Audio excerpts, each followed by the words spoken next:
Good morning, everyone. I'm Leanne Beckwith, Swiftland's Continuing Education Coordinator, and I would like to welcome you all to today's webinar, Getting Started with Makerspaces, and today's presenter, Brian Pitchman. Brian Pitchman is the Director of Strategic Innovation at the Evolve Project. He loves to share his knowledge and experience about innovative technology through presentations and hands-on demonstrations. Brian's passion stems from growing up in libraries and loves collaborating with both libraries and companies. He is dedicated to bringing libraries into the future using cost-effective measures and strategies. Much of Evolve's work includes helping libraries bridge the digital divide, break away from traditional library views, become trendsetters, and building innovative projects geared towards interaction and collaboration. He has been working with startup companies across the country, promoting libraries and encouraging people to work closer with libraries and developing new ideas and concepts. In the end, Brian wants to change the way people see libraries. Please help me in welcoming Brian and enjoy his webinar. Thanks. So today we're talking about getting started with makerspaces, and then kind of some evolving ideas around programming ideas as well. So the point of today's discussion is going to be focused around if you don't have a makerspace yet, or you have one, you're not really sure what to do with it. And so we'll talk about ways to organize our space today, how to get the word out and market. I see this quite frequently where people will build a makerspace, yet no one shows up. And so what can we do about that, and how can we get around it?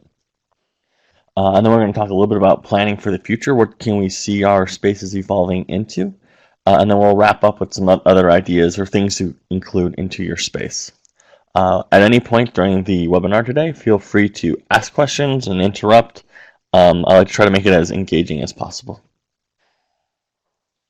So the first thing to understand is if you have a lot of equipment and a lot of things, it might be challenging to figure out how to organize your space. And I always tell people that a makerspace can be anything from stuff inside of a shoebox to a giant room. But organization and how you display your makerspace content is fairly important. So there's a really great book called How to Create a Makerspace Organization. It walks you through all these different ideas of how to organize your space, how to use bins. Check it out. But in general, when we're talking about our space, one of the easiest things to do to get started is just ask your staff and patrons for input on how you think the space should be organized. Have a little focus group put together and say, hey, how would you utilize this equipment that we have or we're planning on buying, depending on where you're at in your process. So do you want to have similar technology together? And by that, I mean, do you want all the robots to be in a bin and then all of the circuits in a different bin, or would you rather have it organized by brand? So company A, all the gizmos and gadgets that company has to offer are in one bin.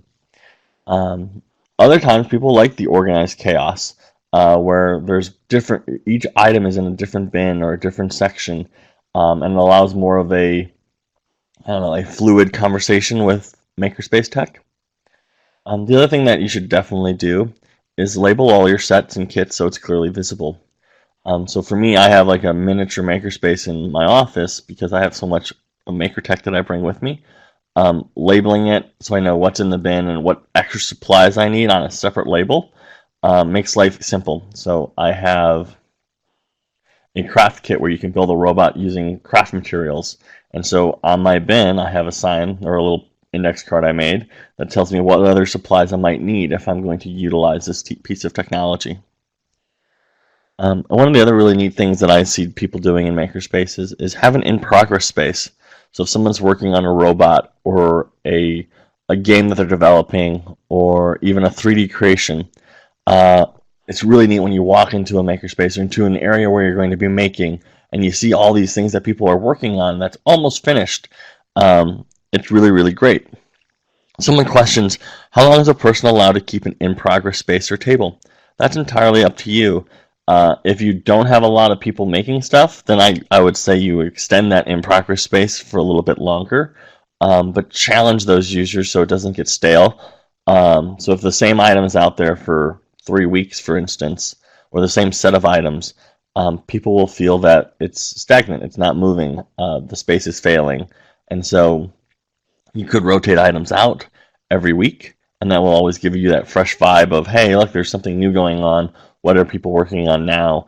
Um, and you kind of give the illusion that potentially the stuff that's in progress is completed.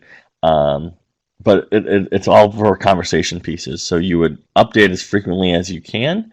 But if you don't have a lot of people creating stuff or doing stuff, you might want to change the stance and showcase one once every other week or something like that and just rotate it out in the back. So that way your space looks like there's stuff being done.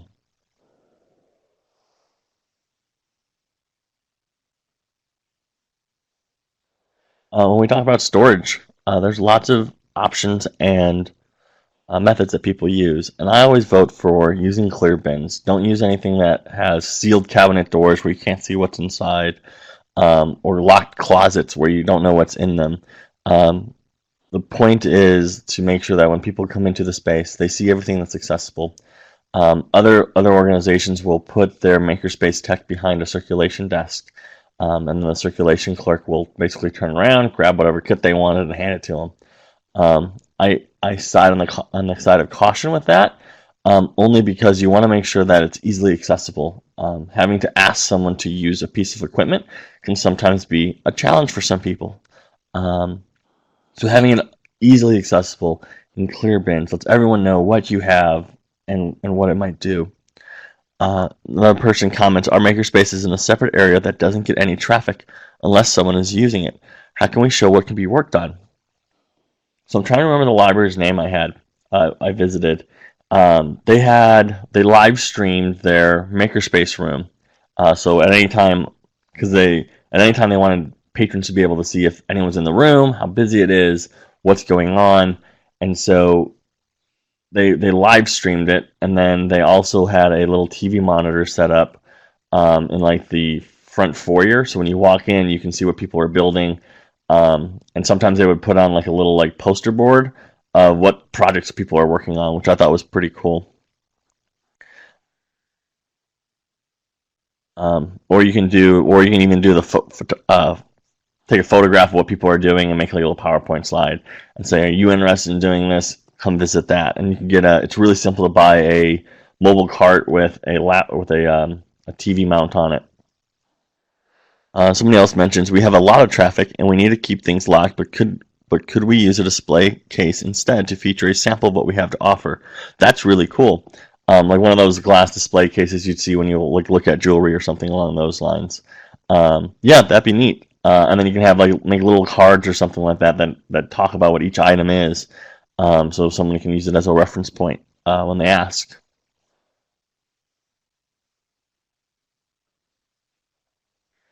Uh, so there's lots of variations of how a makerspace might look. In this example, this is more of an industrial makerspace where people are building a 3D printer. But as you can see, their workshop doesn't have fancy bins. There's a couple like tool boxes in the back, but they use a lot of banker boxes, and they have stuff in banker boxes because it's cheap and affordable. Um, and people are able to build and work together on building a 3D printer. So this is a really cool exercise if you wanted to kick off your makerspace. Say, hey, everyone, we're going to challenge you to make a 3D printer. We're going to challenge you to make a robot. Your options are endless, but using your space to kick off a synchronized event where everyone's building the same thing is fun, and it brings people together. But there are lots of storage options that people utilize for their makerspaces, everything from laptop carts or tablet carts on the left to bins and drawers on the right, or people that, if you buy the little bits, there's like a workshop kit where everything is in a labeled bin as well. And that's kind of in the middle, and somebody put it on a book cart instead. So kind of like to recap with storage. When we're storing our items, the goal is to always make it visible. We want people to see what we have. So doing a display case works perfect. In terms of accessibility, you want to try to make it as accessible as possible, or at least for people to know what you have and then how to ask for it. And then the other comment that I always like to bring up to people is, where do things go when you're done? or how do you organize your space? So I used to work at Lewis University, and we remodeled our library. And we had all this real nice furniture, and it all had this, I'm using air quotes that you cannot see, but we had the right spot to put the tables back and the right spot to put the chairs back. And quite frequently, patrons would rearrange, or students would rearrange that library to fit their needs.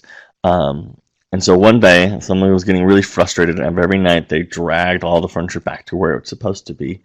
Someone said, "Hey, let's ask the students why they're doing this." And it turns out that there's a couple groups of students that came in because they had a huge project with a big team, and there was nowhere else on campus to work, so the library offered the best option. But there was not enough seats in a circle, if you will, or in a group for them to all work together. So that's why they kept moving the furniture around. And so after they said, well, let's just let the students define the space, their library had even more traction because those students talked about how the library let them define the space. They were able to utilize it to how they needed, and things moved smoothly. I do recommend modular movable furniture because it's really simple to rearrange your space. If you wanted to do a big event and you needed to clear space out, it's simpler when it's lightweight. You don't have to bolt anything to the floor. And there's lots of different furniture companies out there now that talk about modular furniture, where you can have either a bench or two chairs, for instance. Some of us do have space restrictions. We don't have a giant room dedicated. We barely have a bookshelf dedicated for space. So a very simple solution is, if you can make it happen, do a maker table and put out a different activity every week. That way, again, it's that whole fresh look, makes people feel things are new. And I've seen everything from a giant Lego creation where they had a bin of Legos, and the maker table that day was built with Legos. But the rule was you can't take apart anyone else's creation. So over time, this table morphed into a replica of the town, as well as like kids making dinosaurs and things like that. But it was, and planes and cars, and it was really, really neat. And the community all worked together on building this Lego kit. I don't have this in a slide, but then there's a library in Oak Park, Illinois, that did a peg wall. They took golf tees and they got pegboard, and they let people write notes and make pictures on a giant pegboard using golf tees. But anyway, it's essentially, it could be a project that each patron gets to add on to, and you can reset it at the end of the week or whatnot. And then if you had the option to rotate your collection around, do maker kits and let your fellow libraries or fellow branches rotate these kits across each other. So if you had 4 branches, you don't have to buy 4 printers. You can buy 1 printer, and you can rotate it across all of your branches and kind of upsell what's going on between them, and drive traffic to different branches, or make people wait for the printer to go to the correct branch. But this way you can kind of do more with less.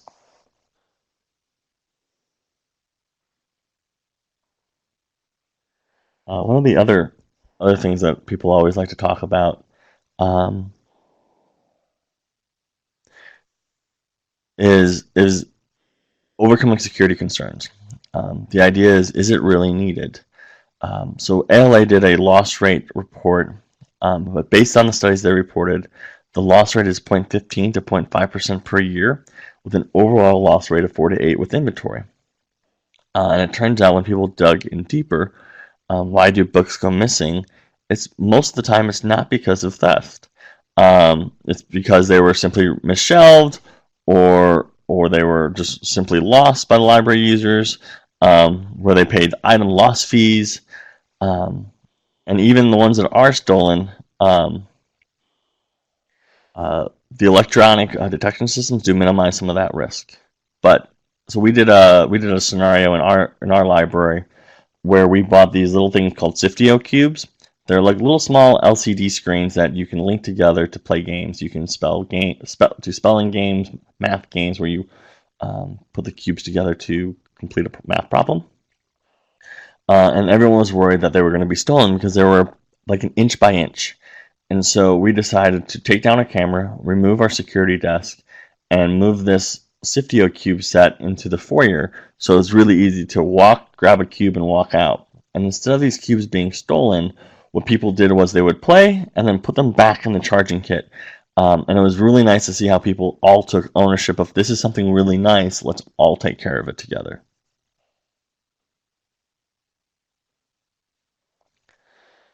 One of the other comments is with instructions. So, do you want to use instructions?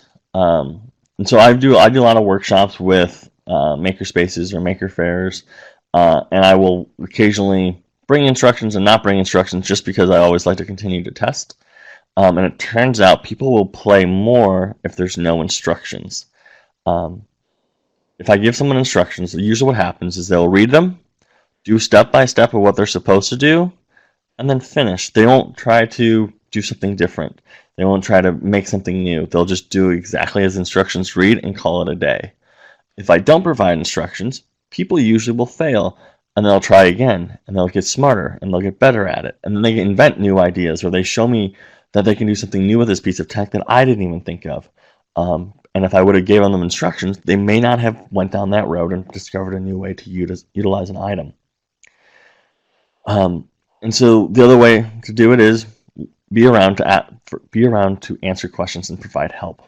So when people fail, let them ask for help them succeed, and then you'll help them innovate something new as well.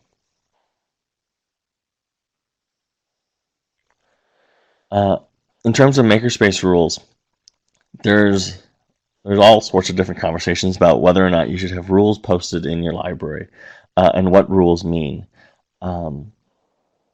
The good thing about rules is they offer security, peace, and order, and makes sure people stay focused on goals, and everyone has the same objectives, and staying mission focused. If you do want to have rules posted, some general rules are: don't use the word no. If your rule list says no running in the library, no touching the 3D bed, write it in a positive language, such as please walk while using our makerspace. Avoid touching the 3D print bed. Or the 3D print bed is hot, and hopefully they understand that means don't touch. And then don't write and post a rule about one incident that occurred. There was a library meme once somebody posted where there was a library that posted like this really weird rule list, and a lot of it turns out it was like a one-off scenario that happened one time, and so the library wrote a rule about it so people know not to do it. There's no need. One infraction doesn't mean it's going to be a common occurrence, so you don't have to add to your rule list. Keep it short, keep it simple, and make sure you're positive about it. Then there's another conversation or story about words that people use or things that people do. So there's an app called Hopscotch that allows you to build video games through a drag and drop Scratch-like interface. Parents were getting really mad when their children were making games that involved the poop emoji.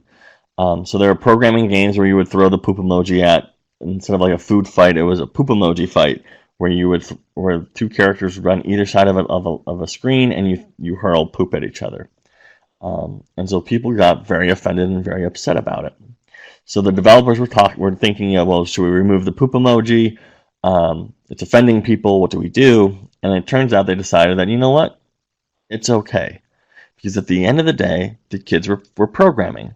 They were doing something they don't ordinarily do, and they were having fun with it. They found it funny. They were able to express their sense of humor while programming. And so they countered with it and saying, you know what? We're going to let people do it, because why should we take away something that's, not actually offensive? And it's humorous to children. And so they let people build with the emoji.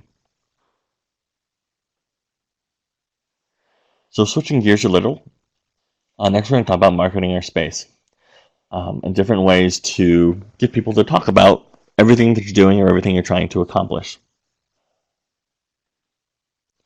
The obvious choice is utilize social media. There's lots of different ways we can reach out to our users, and the majority of our users are on social media. And so when we post things, Post things that people are creating or people are working on, people finished. Picture, do like a fail day. So call it Monday Fail, and you make sure you're okay with the patron. But post a failed idea and let people comment and say, hey, you know what? Try doing it this way, or have you considered this? And then it kind of rebolsters that idea of let's make stuff in our space and work together as a community. Some general tips and tricks with Facebook users are typically engaging. So share stuff that's fun, offer challenges, do polls. The idea is you want people to comment and like and add to the conversation. Twitter users, they're considered influencers in social media, where people want to share big ideas with their followers. And so in this instance, you can share out blog posts, the things that people have done in the space, sharing milestones of things that people have accomplished or major innovations of something that somebody made. And then people in your space, make sure you ask them all to share. So while they're making and creating and playing, say, hey, post what you're doing on Facebook to all your friends and followers, and include our library handle into it.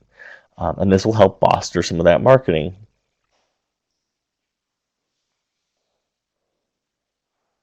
Little joke for you.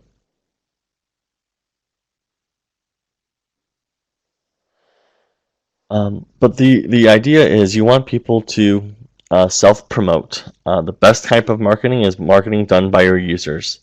So if you had a recording studio, for instance, let people of things that people have created in that space, make it part of the collection.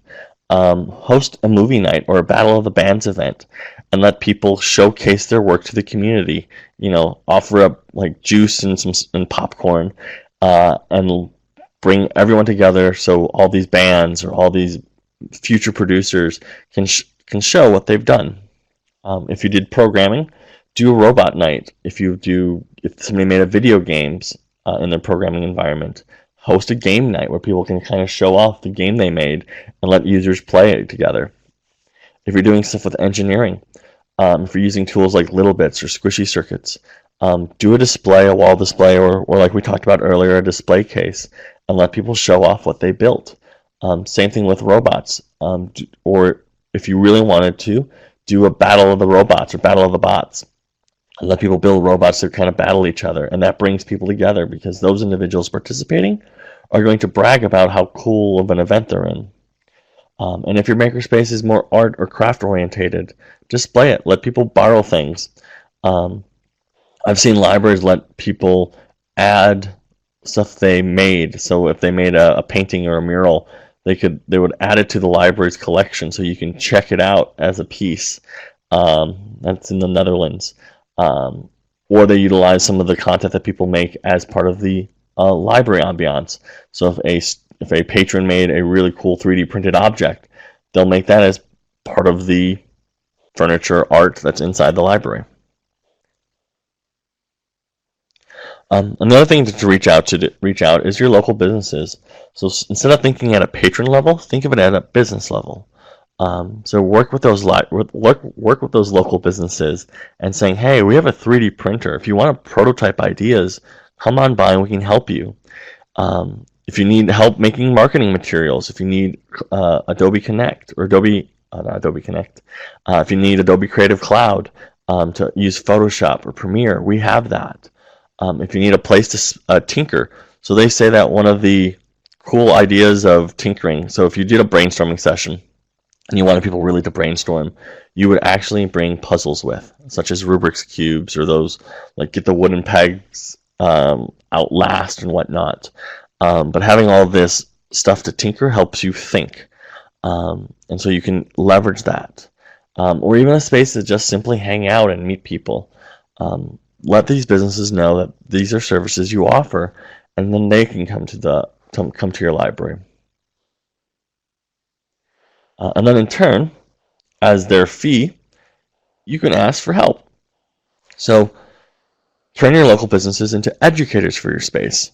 So, or even individuals in your community, and say, hey, there's probably an organization in your community that builds video games or builds apps for people or programs. Have them run a coding night and show people how to code and different languages to use. There could be a robotics company in the area. Ask them to bring their robots in and show them how they work. Same with photography. There's lots of wedding photographers. Ask one of the local wedding photographer groups to say, hey, come in and give a photography class. But by doing all these things, you can drive awareness to your library. The business benefits, because they're obviously going to be marketing themselves during this presentation, and 9 out of 10 times they won't ask for a fee. They'll do it because they want to A, help the community, or B, market their business.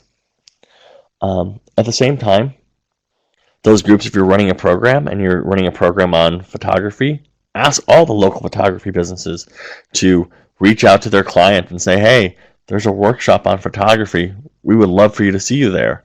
And this is a really great way to kind of bring people together. And if you don't know who to call, open up your phone book, whether that's opening Google Maps or opening up an actual physical phone book, and looking at seeing what's local in your area and just cold calling. It sounds like a lot of work, but once you get a few people lined up, it starts happening a lot easier. The other thing that we should consider doing when we're talking about building a makerspace is planning, and how we should envision our future spaces.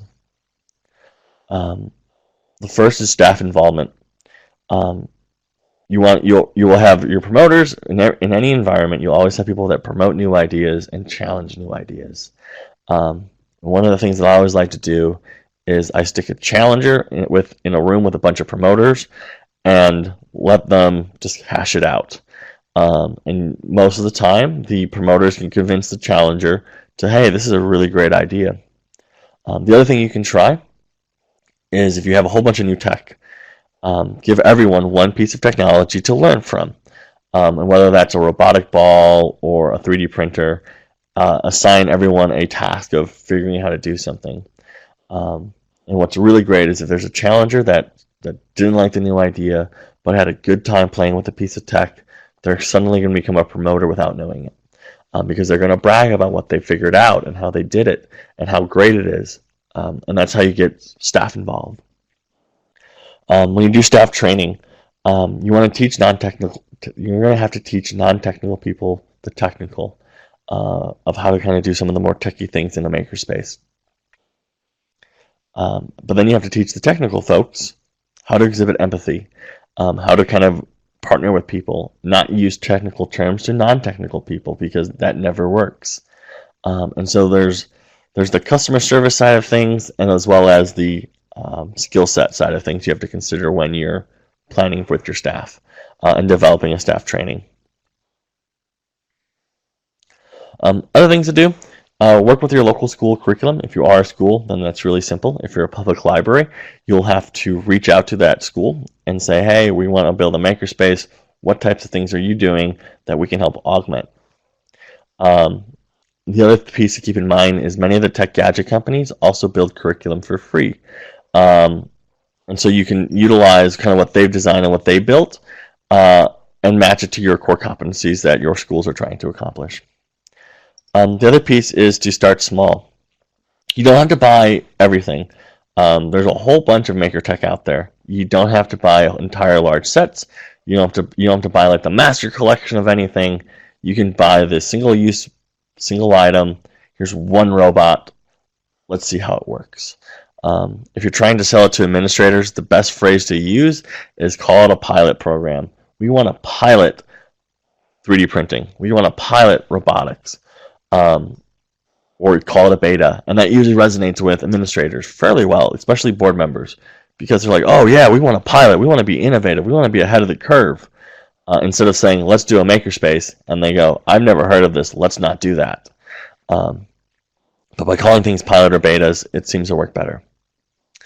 The other piece is to always constantly survey your users. Find out what's working well, what doesn't, and whatever doesn't work, remove it. You don't have to, the phrase, keep beating a dead horse. Remove a bad idea so you can focus on and making the better ideas even better.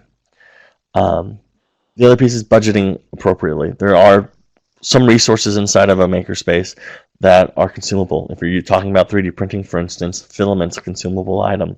So make sure you budget for that. Or conversely, appropriately fundraise.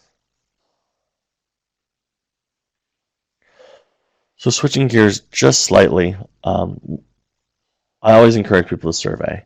And here's a few tips and tricks on getting people to actually fill out their surveys.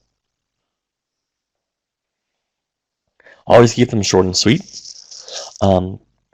Keep the difference of open-ended versus closed-ended. Open-ended questions usually involve more feelings and less focus on the facts. So if you say something like, "What did you enjoy about the program?" Can give you more factual answers instead of "Did you enjoy the program?" Closed-ended questions are very clear and direct. So if you're doing a report on how much people like something, you would use more closed-ended. The other thing to keep in mind is you want to evaluate loyalty and satisfaction. So if you did it on a 10 scale, the average satisfied person will tell only one or two people how happy they are. If someone's unsatisfied, because people naturally like to complain more, they're going to tell 3 to 6 people that they're unhappy. So you really want to make sure that if you see someone, if you had a bad survey, for instance, act quickly to find out what happened, what didn't they like, what didn't they like about the event or the program, so you can tell them they're fixing it. And the sooner you do that, the less people they're going to tell that they weren't happy. There's another scoring method, and that scoring method is called NPS, Net Promoter Score. So how to survey and ask your crowd? There's lots of different ways we can engage our respondents for really good answers. But the idea is we want to be able to make informed decisions and identify weaknesses. So if you build a survey and you look at it and you go, I can't make any decisions based off these questions, then that's not a properly written survey. Also keep in mind when you write surveys, the response rate is relatively slow or poor. You're at like 5 to 10% response rate sometimes of people replying. So just focus your efforts on figuring out the best way and how frequent to send out surveys. For instance, too many surveys becomes a nuisance. And when you build a survey or start a survey process on your programmings and events for your makerspace or in general, it's in constant refinement. You'll always want to tweak it. You'll always want to change how you're doing it, and that's okay. There's lots of different ways surveys can be developed. You can have a web form. You can send out an email. There's robo-dialers that can call patrons and say, "Hey, do you have 5 minutes to take a survey?" You can have people fill out a piece of paper and drop it off, or you can even have an in-person conversation. And I see that's really effective of having staff members at a desk almost read off a survey, but bring it into casual conversation. As they're checking out books, for instance, say, "Hey, did you attend the Makerspace program today?" They might say, "Oh yeah, I did." And then you can say, "Did you enjoy the program? What didn't you enjoy about it? What did you enjoy?" And they can take notes on the fly while they're gathering this information. The other piece to keep in mind when you do surveys is be unique. Personalize your greeting. Make sure you include their name. Have your branding visible so people know it's not a spam message or something like that. It's legitimately you. And utilize a subject line that's inviting, that makes people want to have a conversation.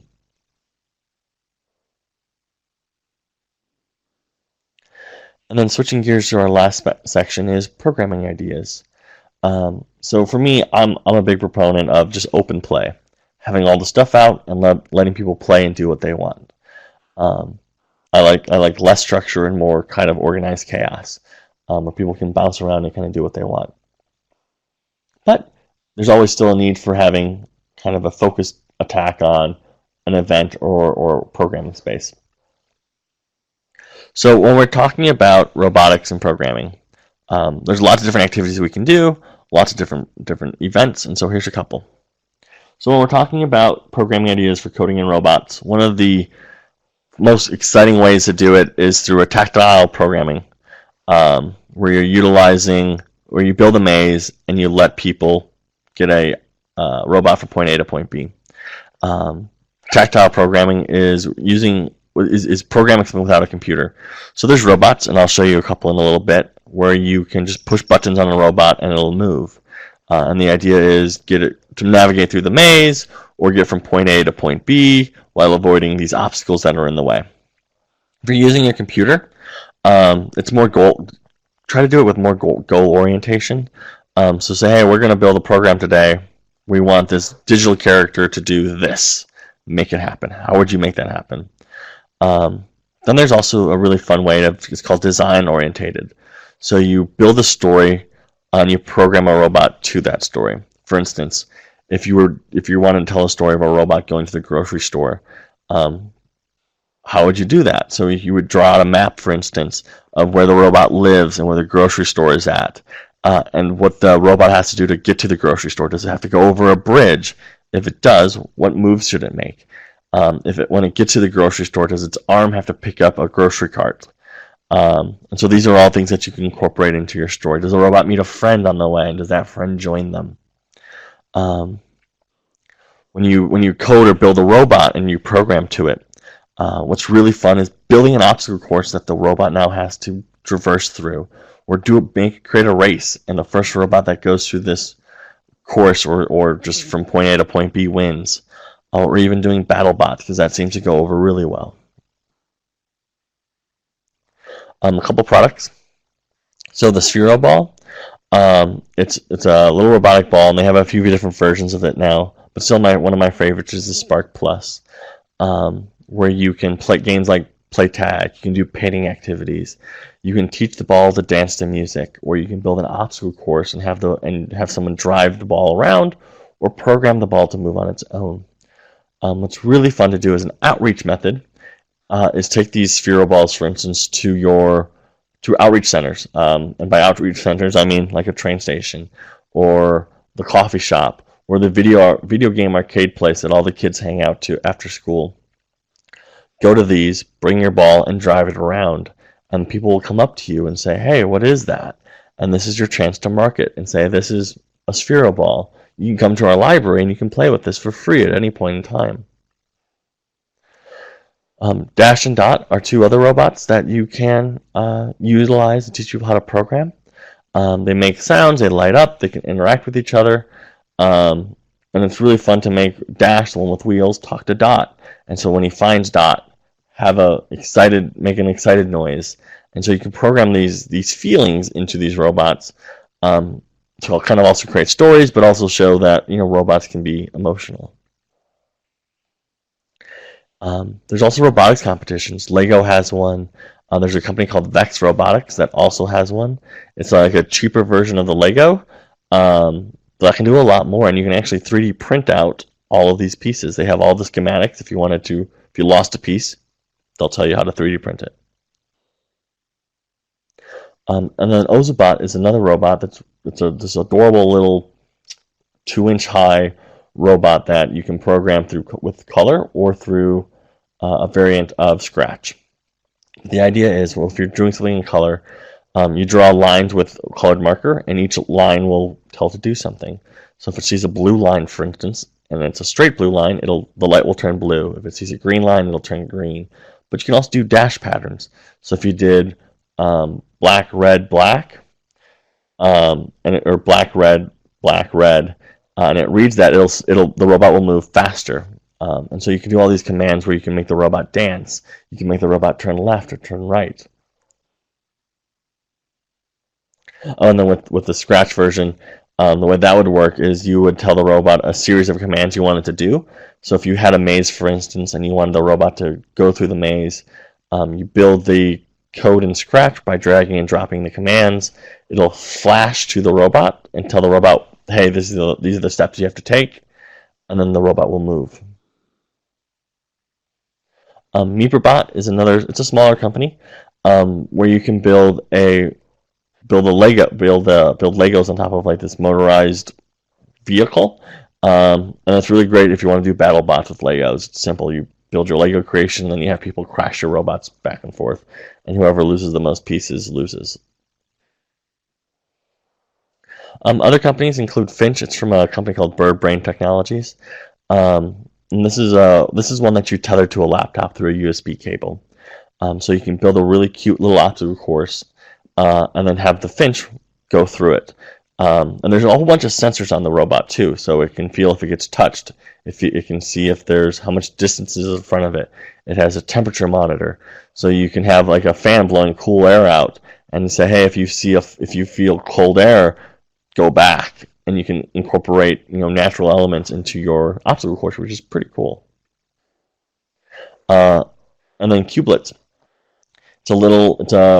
It's a block kit where each block has a function, whether that function is to light up or make a sound or move a gear, and then there's inputs, such as if it sees something, if it hears something, if something gets too close, if there's no light, do an action, and you put these cubes together and you can build really fun interactive robots.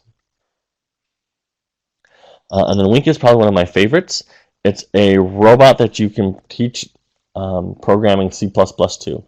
So it uses Arduino, and the robot has a whole bunch of functions into it, or features, such as LED lights, buzzers, sounds, line sensors, light sensors. It's tactile, so if it feels something get bumped, it can do something. And so a really great activity that I've seen happen was build a zombie game where one robot's infected, and as it bumps into the other robots, they become infected until there's no more robots left. And it'll just kind of navigate on its own, and it's a really cool activity, especially around Halloween, to say, hey, we want to build this. And if you don't know how to do it, there's instructions on their website.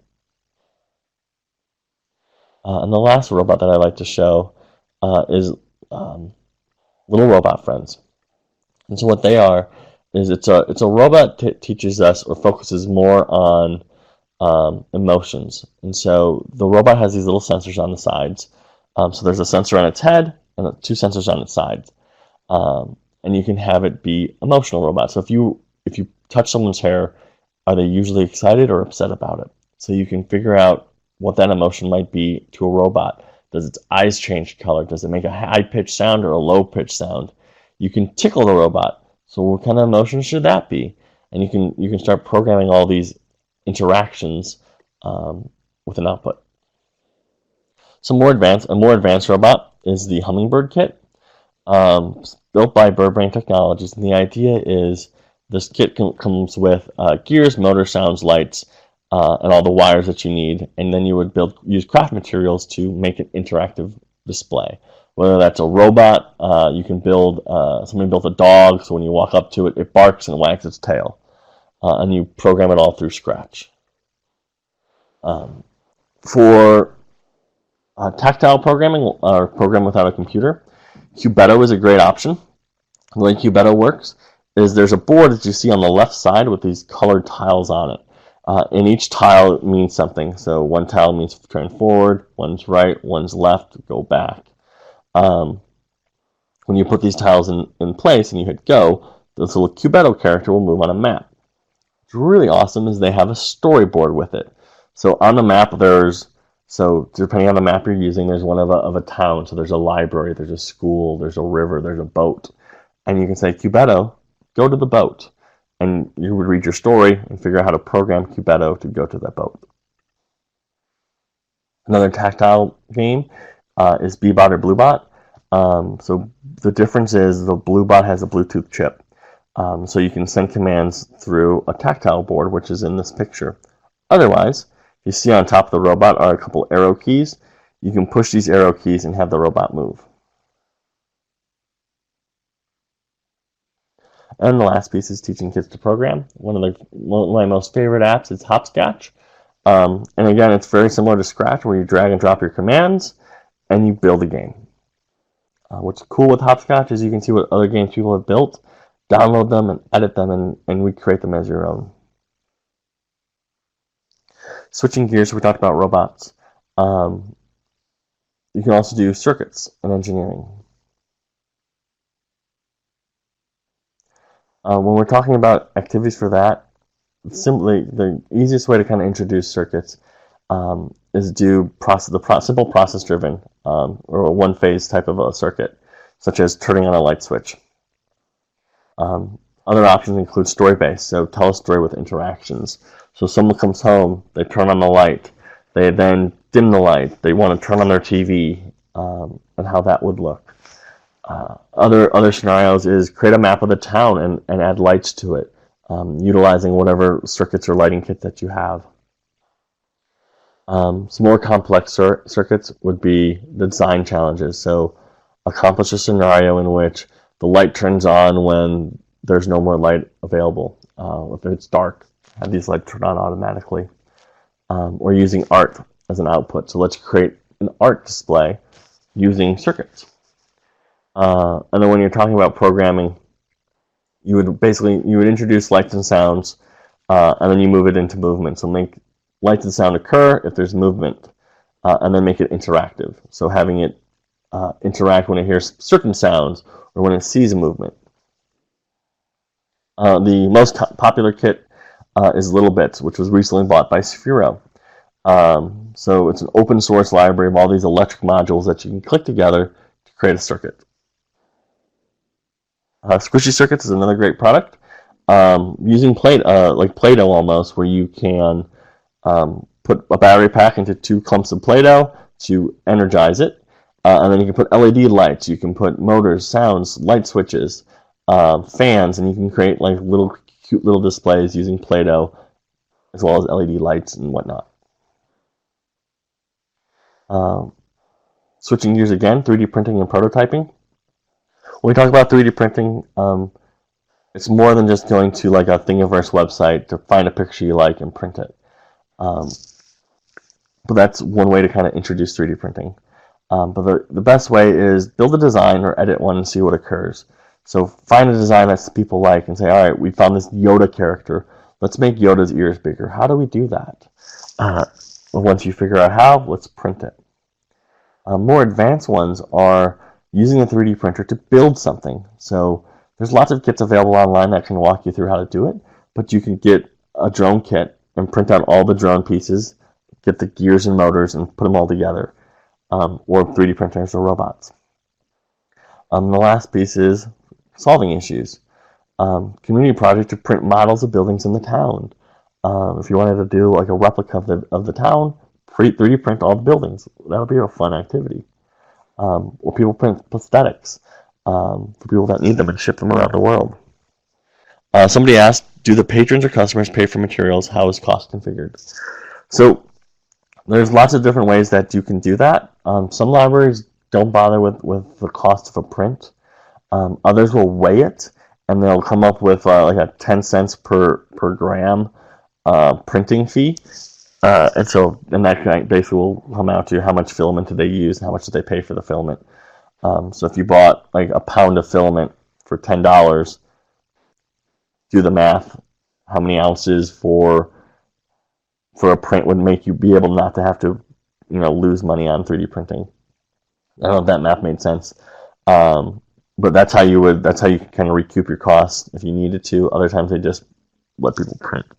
There are services and features out there too where you can get like a Raspberry Pi box that connects between your printer and the user, and it can automatically calculate how much the print will cost based off of time and if there's other print jobs in queue and when they expect to get it. But the easiest method is just to weigh it and then do your math of how much that per ounce that would be.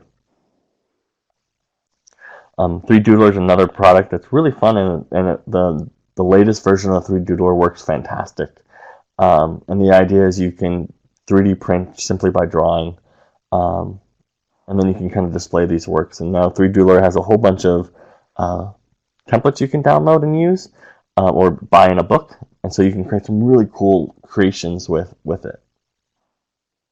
So it's a really great like art activity. And the final piece that people are talking about is virtual or augmented reality. So it's been a fairly hot topic of, AR and VR in our library space and how we can incorporate that type of technology. At the core, I always like to attribute it, it's like transporting yourself to another place. So people have digitally recreated a lost city so people can experience it or relive a recent moment. So someone brought a 360-degree camera to Burning Man and filmed the whole thing, and then let people put on a headset as if they were there and view it. It's really great for meetings now. There's a company called Spatial that people can connect to a virtual room and share content, whether that's a picture or a map or a 3D object, and you can see everyone looking at objects and moving things around. But we're moving into this direction where interaction is taking place on a new layer of reality, where people can interact at a whole new level. So HoloLens is in the top right. It's probably one of my favorites because it can do augmented reality, so I can see a digital image in my physical space, and it can do virtual reality, where I can see an entirely virtual world. To bring us all together for our last 10 minutes, we want to make sure we build a fun environment and make sure that people in our space that we utilize work together. You don't have to have a focus structure. You can keep it fun and exciting. Open play is fantastic. And the last piece is failure is okay. Not all your ideas will work. Not all the gadgets you choose will be accepted by the community. Or they're just not that great. They have issues. And so if they do, you just move on and refocus and continue to build and innovate. Some other ways that you can kind of find new people or new ideas. Attend a startup weekend. It's called No Talk All Action, and you launch a business in 54 hours. Attend one of them. There are usually some going on in the area all the time. Attend one and see what people are doing, and make sure you bring your library hat on. And you can say, hey, we can help you build this in our library. Or host a startup weekend in your library. Host a hackathon. Bring people together to code, hack, or play. Let's take apart a video game and learn how it works and recreate it. There's all these like fun hacking activities that are legal that you can do to get people programming and working together. Outcomes of some hackathons. So there's an artist called Karolina Sobetka who uses gesture-based computing and LCD screens, or not LCD screens, projectors, to create interactive art. So in this one is a dog in New York that'll come up to you if you walk to the storefront, and it'll bark and wag its tail. You can pretend you throw a ball and it chases it. This is in Dayton, Ohio's university. They have an interactive mural. So as students walk across a mural, these little cubes rotate and it shows videos on campus. The theme is supposed to be that through group work or through collaboration, you can have more fun on campus. So if you bring more people to this room, more things will appear because you can unlock more cubes. When we talked about music, art, and more, let people publish their works. You can set up an Etsy store, do a fundraiser, so all these 3D printed things that people are making, set up a store and sell it as a one-time thing, and use that money to create funds. Let people check out things that are created. And then again, host Battle of the Bands, film festivals, art galleries. Showcase the stuff that people have made. Big picture with a makerspace. And I share this slide every time I talk about makerspaces, is that you can accomplish 4 things. Libraries everywhere are safe to fail environments. You're allowed to fail in a library and not get, you're penalized for it. It doesn't show up on your report card for trying something in the library, trying a new skill and not succeeding. No one cares, no one knows. The other piece is a gateway to new ideas. As libraries in any organization, including businesses, offering these things let people spark new interests. So I also manage a call center, so we let people tinker and play and experience other pieces of tech, because it turns out we might have someone that's a help desk person, but it can also do programming.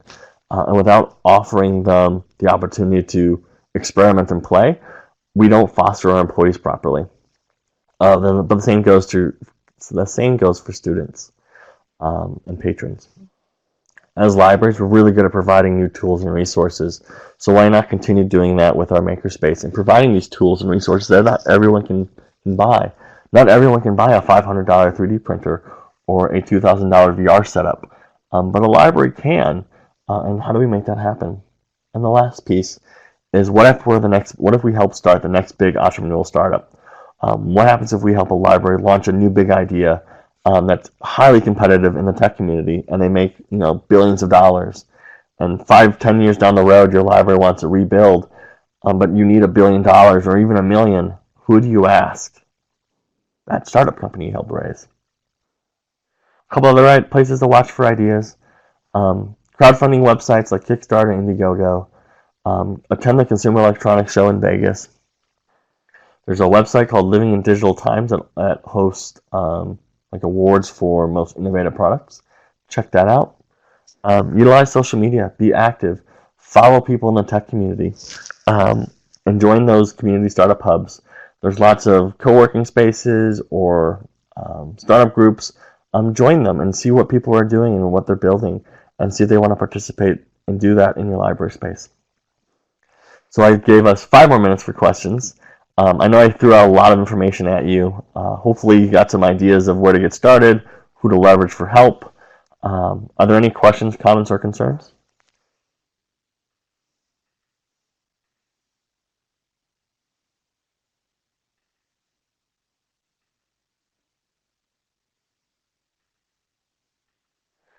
And then for those that are watching and recording, I always encourage you to feel free to reach out if you have questions or comments or concerns.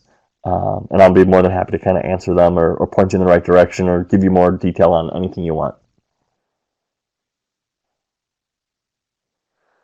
Somebody asked, will there be a recording of this available? Yes, there will be, I believe.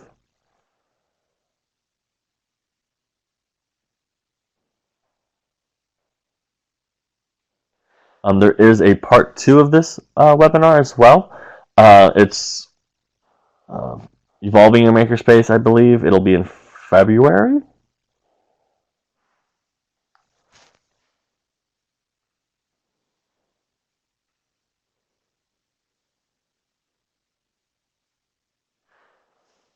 The title is Makerspaces Taking Them to the Next Level.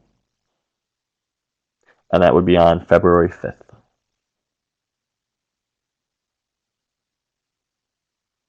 And also there's Makerpalooza. So if you wanted to meet in person and play with some of the tech that I discussed today, as well as kind of get another general recap of Makerspaces, that is December 11th.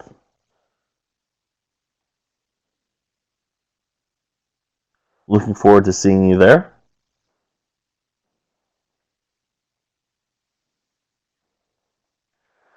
Somebody comments that they have a small makerspace at the West Florida Public Libraries, and they recently had one employee state, "We have just about done everything that could be done. Your presentation confirmed my belief that there is so much that we can do, and we have only just begun." You're very welcome. And feel free if you want. I'd be more than happy to see what you do have. So if you have like a list or content that you have, share it with me. I can give you some pointers or some ideas or how to kind of, without having to get new stuff, how you can evolve what you do have. Like, I like doing that, so it's my pleasure.